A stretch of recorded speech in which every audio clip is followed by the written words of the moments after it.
Welcome to No Question About That. This is the midweek pod. Well, it's a Friday. Friday night, Wayne. How's it going?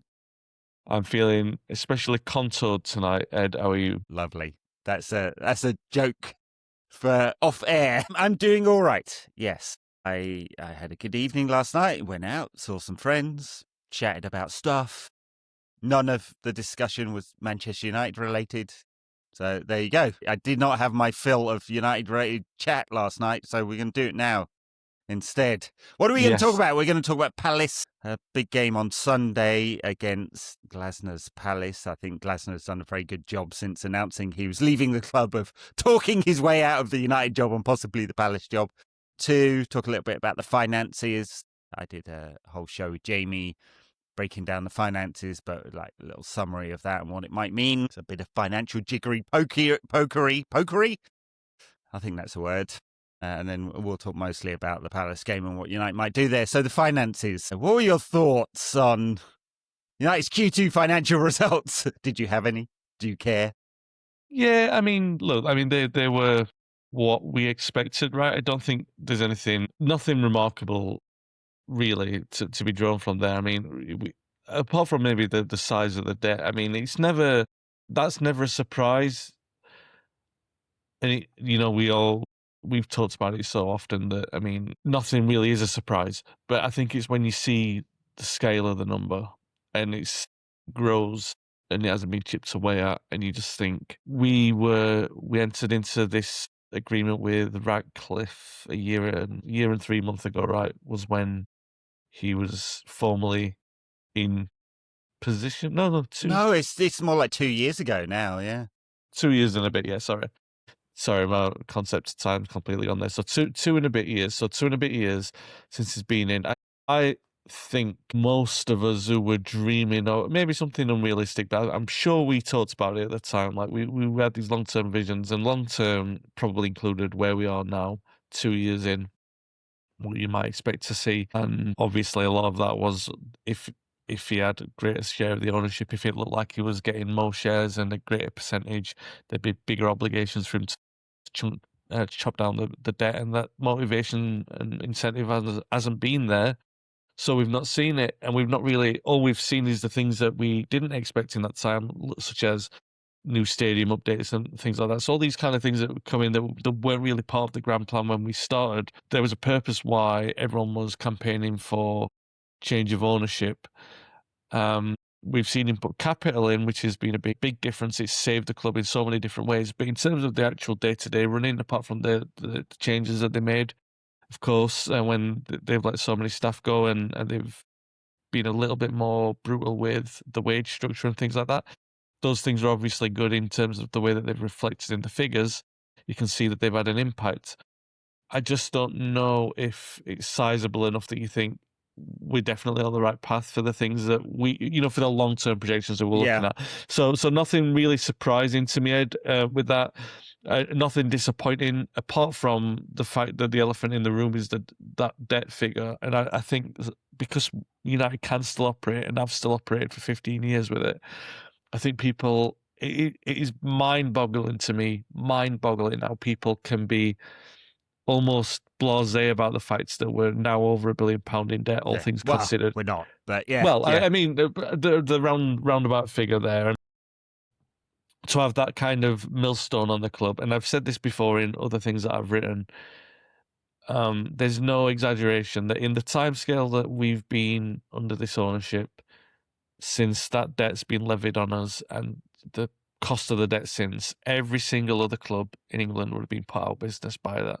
There might be special things put in force, like to rescue a club like Liverpool or someone. Every other club would have been put out of business. The entire Championship would have been put out of business. The rest of the pyramid in England, if that debt had been levied on them, would have had to restructure.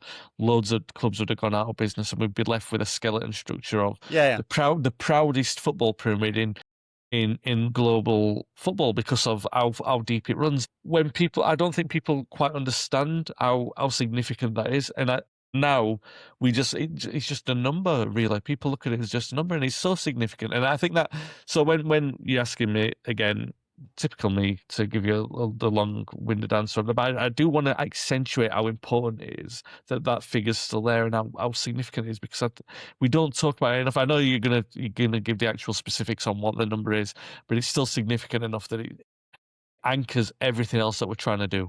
Yeah, and no, you're right. It's a millstone because of the way that has been refinanced over the years. It's a £30 million a year millstone. You talked about the structure, right? So there are two senior secured notes, which are bonds, effectively, that United took out initially in 2010 and refinanced in 2015-16.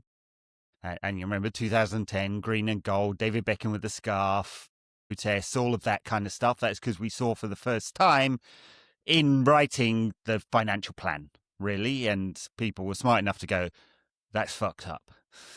And it is fucked up. And so we've got those two senior secured notes, and we've got the Bank of America revolving credit facility, which they've been using to buy players that they can't really afford because we've been out of the Champions League more years than we've been in it post-Fergie. And that has... We needed cash to be able to buy players, and that's stacking up. So those are the three biggest forms of debt. Then there's what the BBC lumped in, and many other newspapers do, to get to over £1 billion of transfer payables. I don't see that as debt, personally. Yeah. It's a bit like, imagine you've got a store, right? A shop. You've got Sainsbury's. Sainsbury's get all these goods in that they want to sell, right? And they get them on account from their suppliers. It's not really debt. It's just doing business, right? That's how it happens. And so United get players not on a 60-day account, as you might do with a store, but on a 5-year account, and every other club in Europe does the same thing, right? So all the clubs in Europe have some money they're owed and some money they owe. In United's case, we owe quite a lot.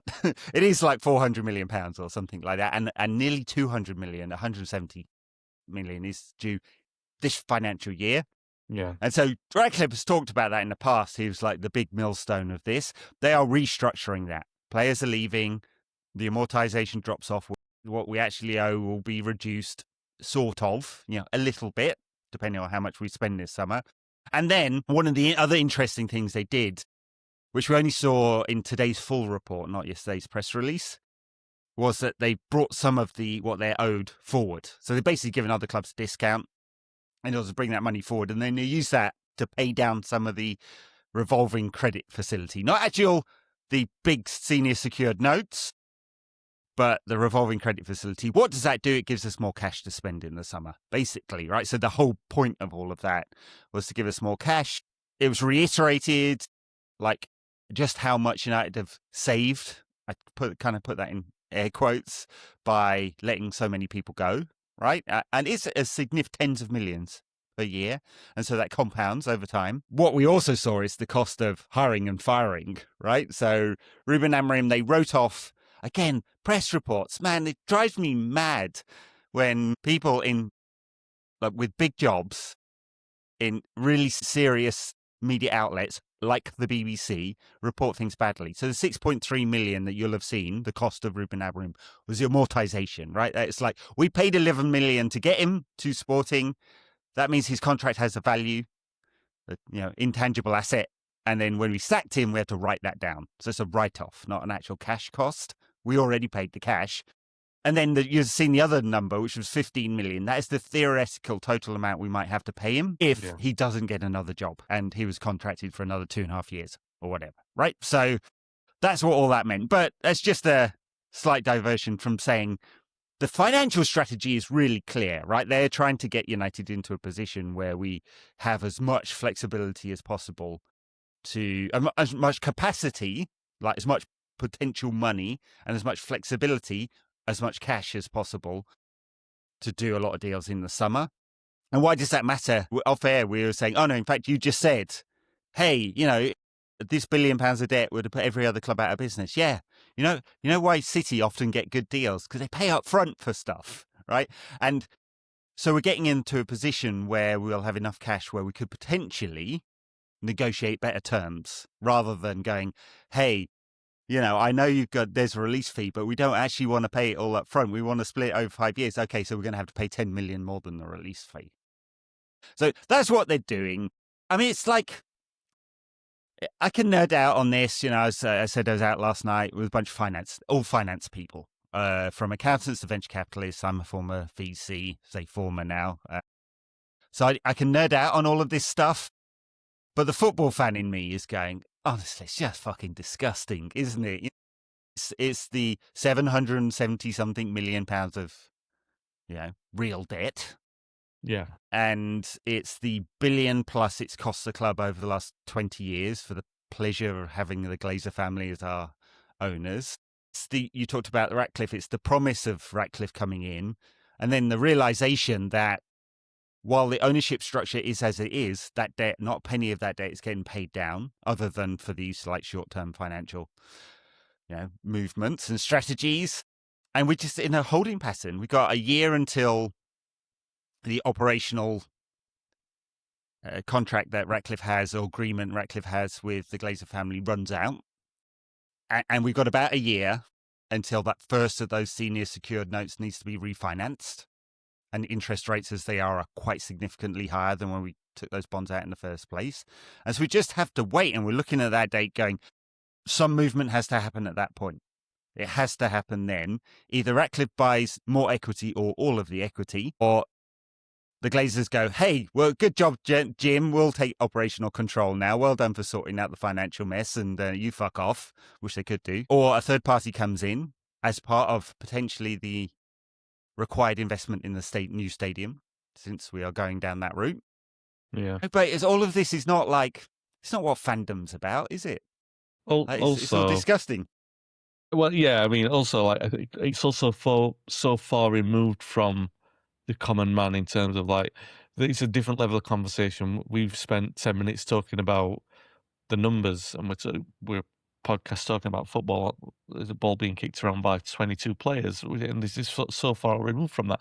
The other thing to consider as well is, I think as supporters, we've got this is common, this is global, it's universal, this duality of man, which is, I love it, because it's the hypocrisy of the football fan and the general person. As much as anyone will deny it, we all engage in it. You've got to be hypocritical. There's that tribalism there, that your club is the goodie and everyone else is the baddie. Till you get a bit older and you realise that. But there's a thing. Wait, okay, are you going to tell me? You're going to tell me they're not all evil and we're the good guys? No, come on, what? Maybe, but then there's the other thing that you come along with this, and it's the element of that the average football fan, the duality again. When I'm speaking, is you're the eternal optimist, right? Every game you turn up, every start of every season, you go, I want to win every game. I want us to win the league. Doesn't matter how unrealistic it is. I want to win the European Cup if we're in it. All those kind of things you want to see happen. You want to see the unrealistic thing happen because you're optimistic by nature. However, you've also got the natural pessimist in every football fan who goes like, oh, of course the referee's against us. Yeah. Of course we're going to lose. I knew we were going to do this because every single time this player's rubbish and blah, blah, blah. So that's the beautiful thing that you have with football is this sort of like Schadenfreude on yourself that, oh God, here we go again. And even, I mean, the clubs down the pyramid, I was saying earlier, the 92 clubs in the league pyramid, 70 of them can feel like that. Do you know what I mean? They go up to every game and they can think that luck's against them or whatever. But even the top clubs we feel like it most. And I'm saying us are still the top club. Like Arsenal will think, oh, look, here they are. They think they're the best team ever. They talk about them in the terms of being the best team that's ever existed. And yet here they are. I'm not saying the bottle in, but all the conversation around them is though the bottle in again, and everything's rubbish again, and typical Arsenal and blah blah blah. And I love it. I love that part of football. The reason why I'm going down this road is because I'm remembering conversations that we had when we were talking about good owners and bad owners to get, and why we were, even though we weren't convinced with Ratcliffe's politics like we talked about last time, one thing we were utterly convinced about and really positive about, both you and I, was the thing we were probably most optimistic about was the fact that he was the age that he was. And we thought, well, if he's going to be taking over United at this age, he's got a serious ambition to see the ego of him in his lifetime He's got the ambition to see United go back to the top of the tree in football. That's the only reason what he would be in this for. Fast forward 2.5 years, and I think we've seen too much of Ratcliffe, the businessman, and I think he's probably seen too much of it. I don't think he was expecting it to be this bogged down in this kind of political, financial mess. I don't think he understood the mess. I don't think he understood how long things take. I don't think that they understood. I think the ego in them thought, oh, we'll just make a decision and everything will turn out right. We know how to fix this. We'll tell you the best way to play football. Doesn't work like that. You've wasted a year. Yeah. That's just football. That's just football. Not every transfer works. Funnily enough, they've probably got a good 80 to 90% hit rate with the They've got players. a very good hit in. rate. They've got a good hit rate on transfers and a terrible hit rate on managers and executives. So exactly. But I mean, this is football, and Yeah. my point being that I'm not convinced, like I was when we first talked about it, that he can make all the right decisions to get us back to where he wants us to be in his lifetime. And I'm not convinced that he's got the clout to be able to do it as much as he would like to have everyone believing, as much as we would have all liked to believe it. I don't think that it's as straightforward as we'll eliminate all the problems and he's financially sound enough to lead us to whatever comes next, because it's not worked out like that.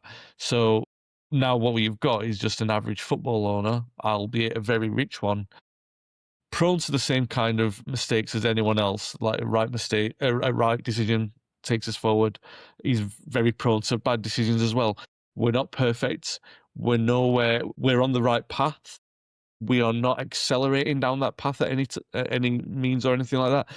There are other consequences outside of Manchester United that are going to determine how successful we are. Like whatever happens with City puts us right in a different picture if they're punished.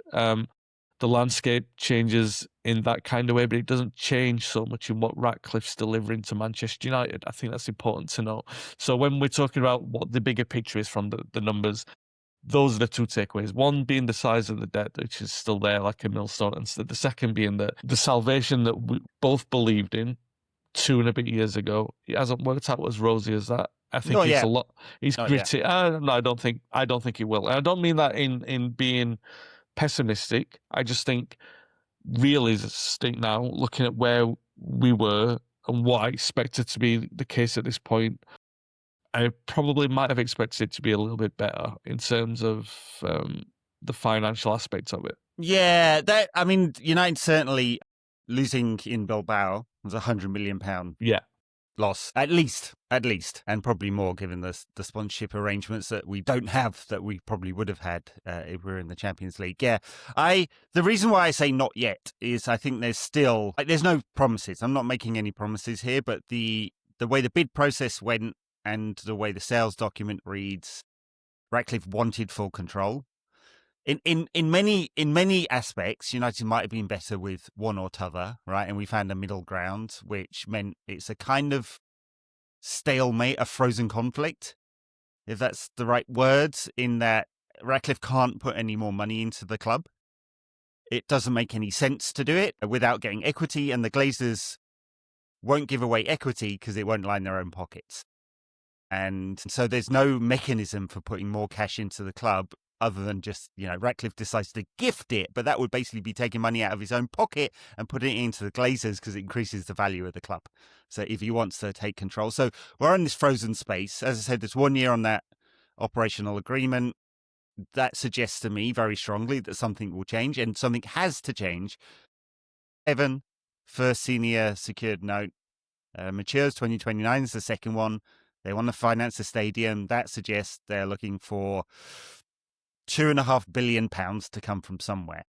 Now, Ratcliffe is the richest owner in the Premier League, if you take the state clubs out of it. And of course, they're owned by private individuals. We had legally binding assurances of that case. His wealth is all tied up in this very asset-heavy, debt-laden chemicals company. So he could liquidate it if he decided he wanted to get out of Ineos and sell it to Aramco or something like that.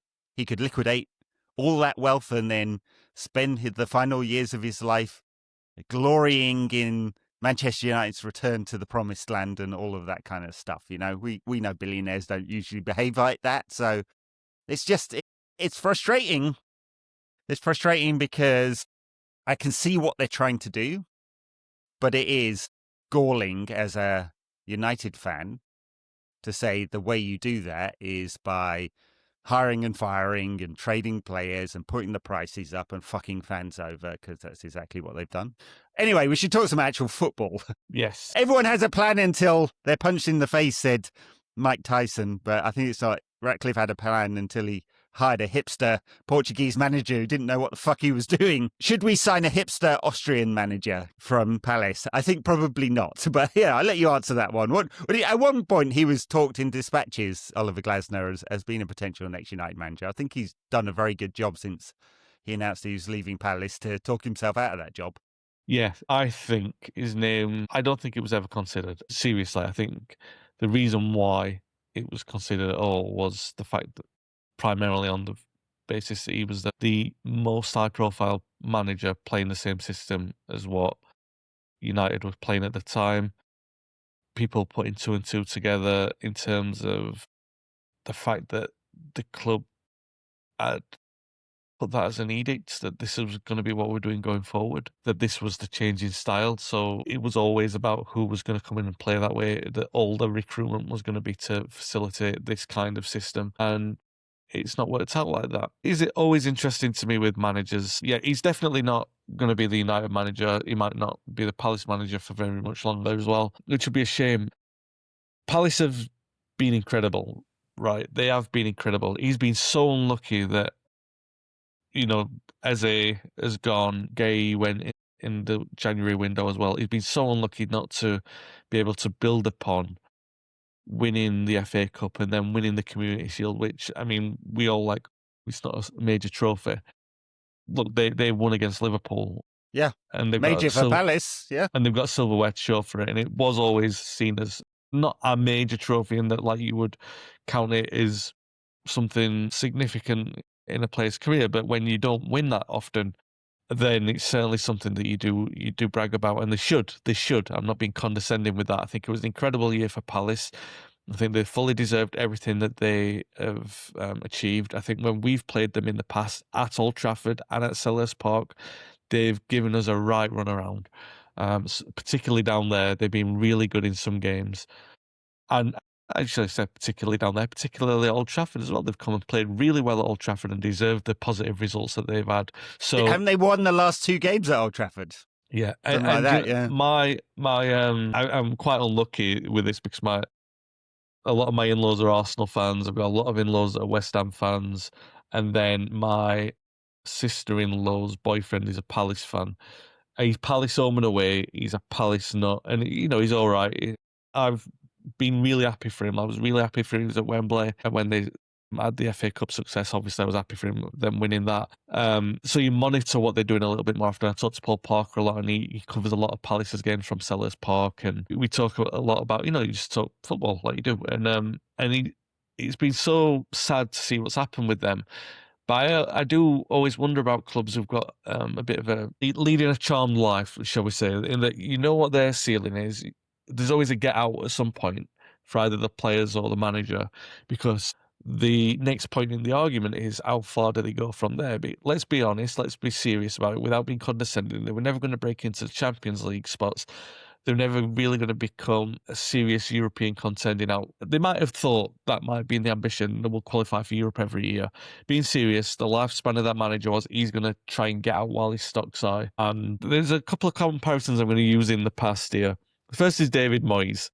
Left Everton 2 years too late. We were the club who took the chance on him, but 2011 was probably the time he should have gone from Everton the first time. And if Wenger had retired, that would have been a perfect kind of move for him. Mid-table club like that. No, I'm not being funny there. I do actually think Arsenal or Spurs that time. Sliding doors moment. Less pressure on the way that there was coverage on every single word that he was saying, like there was at United, which never reflected well because he's not a great speaker. So if he'd had that kind of move upwards when his stock was at its highest, then I think it might have gone better for him. He stayed and he went a little bit stale for him at Everton. And we didn't even get Moyes at his peak at that point. I know he's had better peaks since then, but I'm talking about his peak at his first time in Everton. I also remember going back a little bit further than that. People think, what the heck is this comparison all about? When Hull City came up, right, and they spent 2 glorious years in the Premier League. And the first year was with Phil Brown. And they came up, and he's characterised as a right moron in terms of like the way that people look at him now. They think of him as they don't look at him as a great Premier League manager. No, should they? They look at him as Sam Allardyce's erstwhile assistant who had a moment of himself, and he sang some songs on the pitch and sat people down and gave them like half-time Huddles. Yeah, things like that. He was a figure of ridicule for a little bit because he wasn't a very good manager, and he was sacked by Hull in the second Premier League season for not doing well enough. And I think it's Hull City. I'm very aware that this is going to sound very Roy Keane criticism, but it's Hull City. What were you expecting? You came up, you must have only been expecting one season in the Premier League and you've gone back down. Like Blackpool, you came up, you've experienced it. Like Barnsley, you're not a club who's in the top 30 in British football. So what were you expecting to happen? Keep with Phil Brown because you've tasted your best moment with him, but they sacked him because he had ideas above what they were expecting and they went down. My point with Palace is I can understand why they would move from Glasner now, because Glasner said he was making it very clear in November that he wasn't going to extend his contract and he was unhappy with the direction that the club were building from that. But what did Glasner expect? Yeah. In the summer, really, because those players wanted to leave. Gay wanted to leave. He would have been better served letting those players leave while their stock was high and getting that money to rebuild while he could, as early as he possibly could, rather than thinking that he could move on from where he was and get even better. No, I think it's a really good point. And you see so many, the comparison with championship clubs that come up, it's the right one because you see so many of those clubs, they've overperformed, they've made it to the Premier League, and then they sack the manager because they're not performing well enough. And you're like, what? Yeah. Of course it was going to be a struggle. Of course it was going to be a struggle. And Palace added 10 extra games to their calendar by making it into the Conference League. There should have been the Europa, of course, which would have been even tougher for them because they'd been playing stronger teams, and they've done pretty well. They've qualified. They beat a Bosnian side whose name I completely forget now last night, and so they're through to the quarterfinals of the Conference League. And the strength of the Premier League is such that they could do very well in that competition, right? But they did not have the financial clout to go and build on their FA Cup win, because as soon as you're in Europe, you need a bigger squad because you've got those 10 extra games. It's such a drain on them, and they've been playing Thursday, Sunday, and it's had a real impact on them, both in terms of injuries and the fact they just can't rotate, or when they rotate, there's a drop off in quality. And they've got a bunch of bad results as a result, and they're very near the relegation zone. And like, you kind of go, well, what did you expect? Of course, their problem was like qualifying for the Europa League would have given them a little bit of financial clout. Qualifying for the Conference League is you basically lose money. It's about 10% of the value of the Champions League. And then once you actually have to do all the travel and the hotels and the arrangements and have a bigger squad and pay bonuses out and all that kind of stuff, you're basically going to lose money as a Premier League club. And so they were in a real bind, and they didn't have, they had one owner who's basically a shark. I think we've worked out that he's not real, because he's financially fucked all of his clubs in his stable, John Textor. And others that just didn't have the financial clout to put more capital in, and they're kind of constrained by the size of their ground. And it's tough. It's been tough on them. I don't think they'll go down. Wouldn't it be such cruelty to win the FA Cup and here's your prize, relegation? Woohoo! Yeah. Although, wasn't it Wigan who beat City in the cup final and got relegated the same season? They'd probably still take that, Wigan fans, even though that was the end of them as being a big club. But yeah, I fully agree with your analysis on Palace. It's I don't know what they could have done differently. But No, it's not non-scientific. You probably have better anecdotal evidence, but my timeline on Twitter has quite a lot of angry Palace fans on it, and I don't know what else could have happened. Really, it was always going to be a struggle when you play this many games. Yeah, there's a couple of good high-profile Palace fan pundits as well. I don't really know what they could have expected differently. I'd be biting the bullet on, like I said, some of those players go in and maybe even the manager go in. Maybe even Adam Wharton going, just like getting all three of the major stars out at the time It would have been unpalatable. I know that, but I'm just thinking in terms of like where you would go in terms of rebuild. It would have been too harsh to have done that straight after the FA Cup win, because it would have been such a catastrophic loss in terms of where they go. But could they move on from Wharton this summer? Yeah, they possibly could. They're not going to build around him. I think it would make sense to cash in on him, and then they're going to cash in, and then rebuild with whoever comes in. But I mean, they've seen this before. I mean, Roy Hodgson was derided for a little bit, and he did really well for a period of time. And then Vieira came in. They tried to sort of modernise it there, and it didn't go well. The Frank de Boer disaster as well, we can remember at Palace. The thing is that they've been in the Premier League for a little while now, so they have been punching above the weight. They are an established Premier League club, and I think maybe. Look, I mean, it's not for me to judge what they should be doing or not, but I think, or to be saying what they should be happy with. They did just win the FA Cup, and they won it deservedly. So I think it will take a bit of a revisionism in terms of their identity. What I will say about them is that they started the season quite well. They were really good away from home at the start of the season. Now they've had a drop off in the winter. I think they won the last away game, so maybe they're a bit more optimistic on the road now. They did have a bit of a poor run in there where they just were losing all the time away from home. I always, again, going back to the generic football fan kind of thing, where you go like, oh, your club's a special case. I do think United are a special case in that they offer an opportunity for clubs to see it as a one-off and a reset. That, it's a free hit sometimes, even when United are playing poorly, that they say, oh, well, a game at Old Trafford's a free hit, and maybe it's an opportunity to turn around that momentum. The optimist in me as a football fan or as a United fan says, I think Palace are too far gone down the road of where the problem is, that they can generate that kind of positive momentum. I think it's a good opportunity for us to get them at this time and get a win over them at Old Trafford for once. I think actually the bigger questions for me are less about Palace, because I think this is a really good time to play them. I think they're more about Michael Carrick. I wrote a piece after my observations after the Everton game where I know it's a lazy comparison. People go like, oh, just because it's interim and Solskjaer was interim. The first couple of games under Ollie, we played really well. And then we had a run of like 18 games unbeaten or something like that. And the first 10 were wins or something. And the performances weren't great. Going back, a lot of those performances, by the way, and it's going to sound like I'm being disparaging towards the Solskjaer reign. I lived it. I loved it. It was great, especially at the start of it, even when we weren't playing well. He was tactically brilliant in the first few games. We played at Arsenal. He split the wingers. He put Lingard as a false nine, and he put Lukaku on the right and Sanchez on the left. And we won convincingly at Arsenal in the Cup. We played at Spurs when they were playing at Wembley to Rashford with the long pass. De Gea was brilliant that day. Again, that was a split. A different formation that day. I think he even played 3 men in defence on the Wembley pitch. We won at Chelsea. I think another 3-man defence. Maguire might have scored his... No, that was before Maguire. But we won at Chelsea. It might have been in the Cup as well. We had a lot... And this is before PSG. So we had a lot of big results away from home that were down to Solskjaer's tactical brilliance. But we weren't playing particularly brilliantly. I think if anyone went back and watched that... And I admitted that maybe... probably New Year's time, said we're not playing great now. We were brilliant against Cardiff, and I think we played really well in the Boxing Day game. And after that, the performances kind of dropped.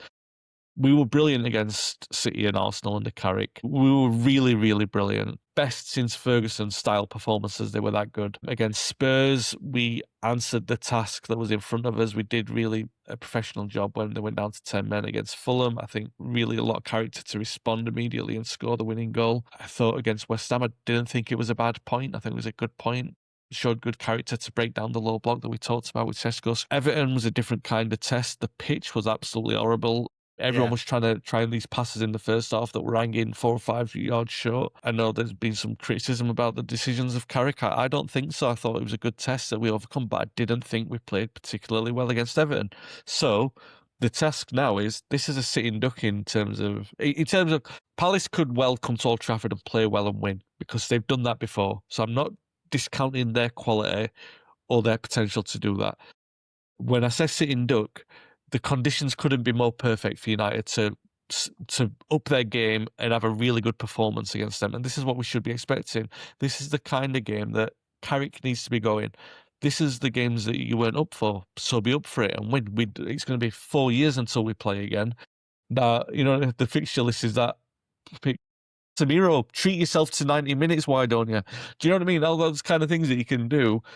Play the bloody game and play with the kind of intensity as if it's the last game of the season, because it should be intense. And exactly. I agree with that, because Palace just played on Thursday night. They've got a small squad. They're knackered. We've had a week off. Blown away in 20 minutes. Now, and especially given that, I think Palace average about 30-something% possession in their games. We know how they're going to play. And West Ham and Everton both caused us problems by setting up in very compact defensive blocks. Do we have a different answer? Because if we go at it the same way, we may well win on the details because we've got brilliant players who'll come up with something. But do we have to change it? And I guess that's the big question for this weekend, isn't it?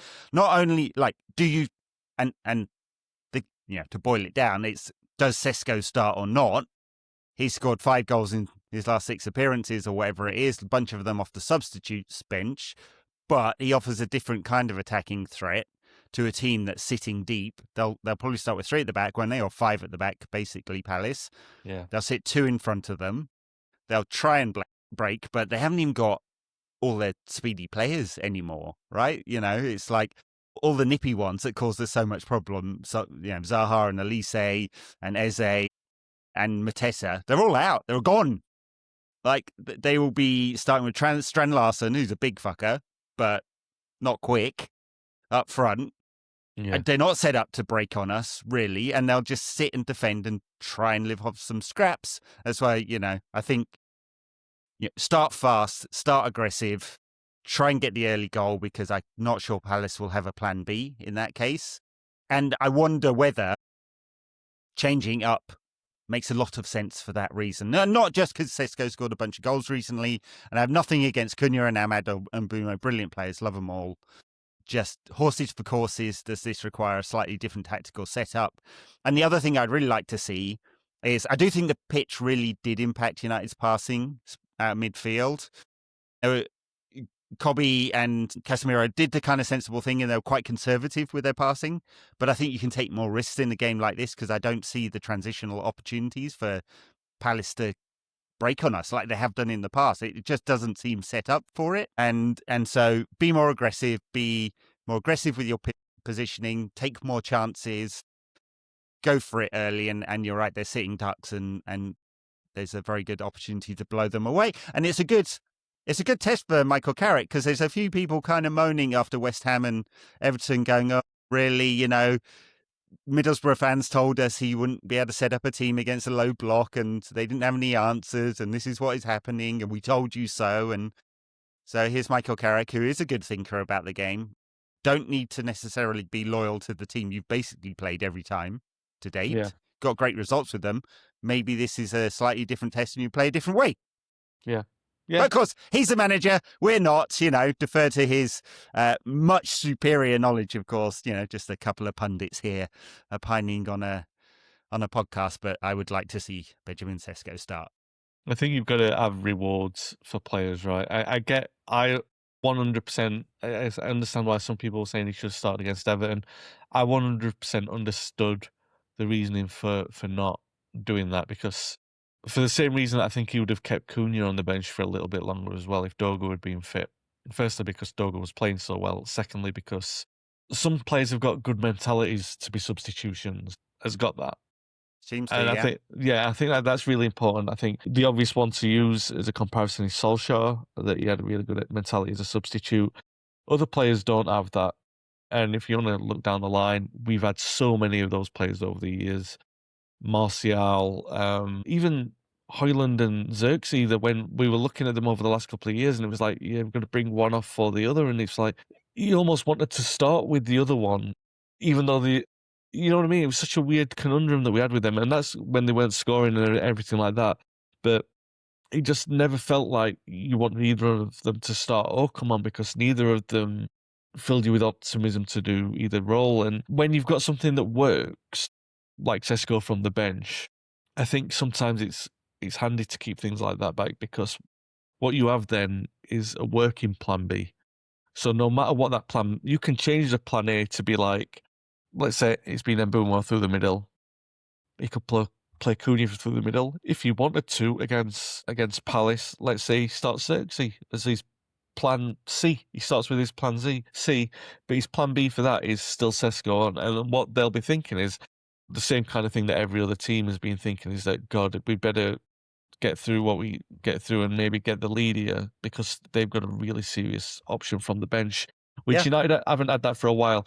But having said all that, I still go back to what I said earlier, is that you've got to give rewards to players. And I think the amount of time that he's had on the bench to score 3 winning goals, 3 decisive goals from the bench, 2 winners and an equaliser, I think that's the time to give him the reward. And this kind of game is perfect for that, because I don't think, like you said, there's no massive, you don't have to take a massive tactical risk. They should be a team that we should be fairly comfortably, and you use that opportunity for a player in form to hit the ground running, and hopefully that we're not requiring the plan B later on, that we get everything sorted. So I think you could still put him on the bench after that, or it doesn't even have to be a case of then he's dropped. It's just squad rotation. That's the way that we're doing it. I think it's been sensible so far with Carrick, and I think that's the way that you're saying it. I think everyone is saying it, that he should start. I wouldn't be surprised that he starts and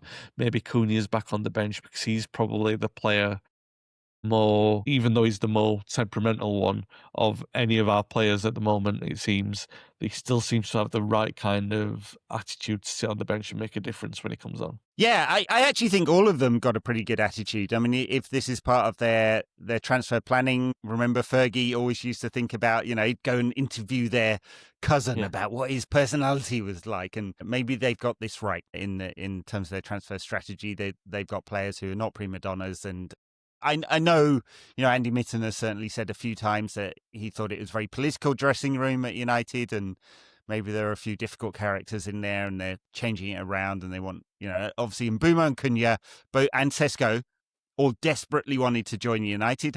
They could have had better offers, bigger offers elsewhere, and they all wanted to come, and so far it's worked out. And look, you want options, right? We've got Mason Mount back in training, so we've got the 4 that we've mentioned, plus Mount and Xerxes that you mentioned. So 6 options. We've just not had enough games to play everyone, but we do have a game after this, right? We've had a week off, but then there is a midweek game against Newcastle, and so that will factor into the thinking as well, whether it's Šeško starts or, Carrick has said this a couple of times now, that the end of the game is just as important as the beginning, right? So, of course, everyone wants to start and play all the time, but with 5 substitutes, you can make a significant impact on the game. And we've seen that. We've scored quite a few goals from substitutes.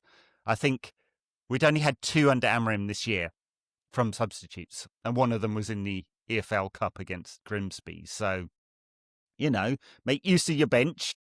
Substitutes are not just for centre-backs. I know this is a wild concept that you can actually bring attacking players on to impact games, and we've seen that against Fulham, against Everton, against West Ham. These are crucial points which probably will get United into the Champions League this season. So, yeah, Carrick's right in that. Just for this game, whether it's the reward or the tactical thing, I'd like to see Šeško start.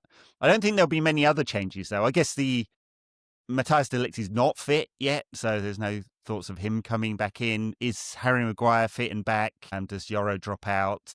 I don't think they'll change anything in the fullbacks, although when Cunha plays, it's very noticeable that Luke Shaw is not as fit or is not as able to get up and down as he once was. Yeah. Shame for him, because he was such a dynamic fullback when he was fit at his best, and he's not that anymore. And it's been, in fact, in Carrick's asymmetric sort of fullback system that he likes, likes one to kind of not be as aggressive and the other to be aggressive. So Diogo Dalot has been taking up this higher position, but he doesn't have the quality in the final third. I don't think that will change, though, because I think he likes Dalot's energy, and he was actually pretty good against Everton, Dalot. Yeah. So Mazraoui's not really, he's a beautiful footballer, but he's not really that sort of dynamic player either. So, there's things to think about. I'd be surprised if there are any major changes. If Harry Maguire's fit, he starts alongside Martinez. I assume if Martinez is fit, that's unclear, because he said it wasn't serious, Michael Carrick. So, who knows? Could be Yoro Maguire, could be Maguire and Martinez could be Martinez and Euro. Or maybe he surprises everyone and brings Aiden Heaven in. Who knows? Yeah. But I thought Newcastle was 10 days away. So it might actually factor in a few things then in terms of like the midfield, because if you think about Casemiro and Kobe as a starting midfield and Newcastle, the way that they play, it might be a lot for Casemiro to do that in the space of 4 days. So he might actually rotate the midfield and try something a bit different in there, considering that that's been the way that it's, you know what I mean? You might look at it as a game that you can afford to rotate a few chances with that. You know, if you were going to do that, I might even be tempted to keep Šeško on the bench, only with that in mind. Not because he doesn't deserve to start. I'm just thinking now, my brain's moving that fixture back into where it actually is. I'm like, yeah, do you know what? It is going to impact a few things, like the way that we go about it, with that game being so close to it. Yeah, United's biggest worry against Palace is probably the selection that they've got for Newcastle. Not that United will be thinking too far ahead, but I can't imagine that that's not going to be on Carrick's mind. Oh, I'm sure. Yeah. He's not going to want to lose that one either at Newcastle. For sure. And Newcastle aren't really in the running for getting into the champion. Well, I mean, they could be if they had a great end to the season, but they are in the Champions League, right? And they've got a tough quarter-final coming up, and that will be on their mind too. I think that's a couple of weeks away, isn't it? But United have got to play. We've got to play all our rivals, basically, haven't we? Maybe not Liverpool. We've got to play Chelsea and Villa still. Yeah. And obviously the Newcastle game, this is, you'd imagine, a tough one, of course. And they are physically tough in midfield. Newcastle, we can have a look at which midfielder of theirs we might like to have when we play them. Sandro Tonali chat in the last week. So they're all coming to Carrick's thinking. I mean, he played under Fergie. Fergie would think weeks ahead, wouldn't he? You know? Yeah. Arm around the shoulder. Michael, you're not starting this week, but you're starting that Champions League game 2 weeks from now. You all right, son? There you go. Yeah. Well, there was that. But also then when Moyes came in, it was like, Carrick and Ferdinand, you're going to play every week until you play rubbish, and I'll take you out and drop you. And yeah. No, what I did find interesting about the Everton game, or compelling from the aspect of a different question for United to answer, is that we played after everyone else and we won the game and went back in. So many times we've faltered in those kind of positions, and you look at it from a mentality perspective, you say, well, actually that's a really, really good answer. And now when you look at those kind of games that you're talking about, the head-to-heads, as we get towards the end of the season, and United have got a good buffer in where they are, they're almost like boxing matches, the old middleweight ones where you'd see Mayweather fighting and he's not fighting to win, he's fighting to not lose. And, like the old Mourinho Benitez conundrum of like when they're there and you're not really playing a football match, it's a game of chess. I wonder if that's how a couple of these games are going to, not from United's point of view, I think they'll try and win, but if some of these games, if they end up as draws, they wouldn't be bad draws to have because you're keeping the opponents at arm's length. I just don't think that United are programmed enough in the way that they go like, there's not a random capitulation in there somewhere. United are jeopardy at the best. Do you know what I mean? They've always got to live life on the line, and I don't think that we'll get to the last game of the season thinking, Champions League qualifications assured, that we've got a couple of games to enjoy it. I think it's going to go right down to the wire. But I do wonder if a couple of those games, like, going to Newcastle, is it a bad point rather than going to win that game? Is it a bad point to keep them away? Wouldn't be a bad point, but I guess that's relative to what Villa and Chelsea and Liverpool do. Exactly. Yeah, all right. Well, another test, different test for United. This should be one we pass with colours, flying colours. But of course, look, if you were to be your most bearish, most critical about the Carrick 6 games, you'd say special systems for City and Arsenal, fantastic. Didn't play very well against Fulham. Were all right against Everton, and it was pretty difficult against West Ham and didn't play that well against Spurs, and it was changed up by the red card, and it was pretty difficult, and it felt a bit constrained against West Ham and Everton, so you could be kind of critical. On the other hand, 5 wins from 6, no defeats, can't argue with that, right? The results are the thing that mattered, and the results were the thing we never got under Amorim, So we're now getting a 80% win rate, not a 30% win rate. Very hard to argue with that, and I presume after Sunday it will be even better win rate, because I think we will win this one. Palace are there for the taking, as you said. I wrote a piece about Kobbie Mainoo on my Substack this week, nqatpod.substack.com. If you want to read that, we'll do the extra show at some point. I keep plugging it and keep forgetting to record it, so I will record with somebody an extra show this weekend. And maybe we'll talk about some of those midfield options, because that's going to be a big one for the summer. Maybe we'll have a word or two to say about Adam Wharton, who I don't think... I know people talk... Anyway, whatever. I'll save it for that one. Wayne, you can find Wayne on Substack. He writes his thoughts after many of the games. And plug, we talked about the finances up front for Jamie's Substack, which is Subprime Goals. He's done a really good analysis of United's strategy here. Well worth a read if you've got 6 minutes, I think it was. And otherwise, I'll be back with, I guess, Dan after the Palace game to celebrate United's famous 5-0 win. Come on, you Reds.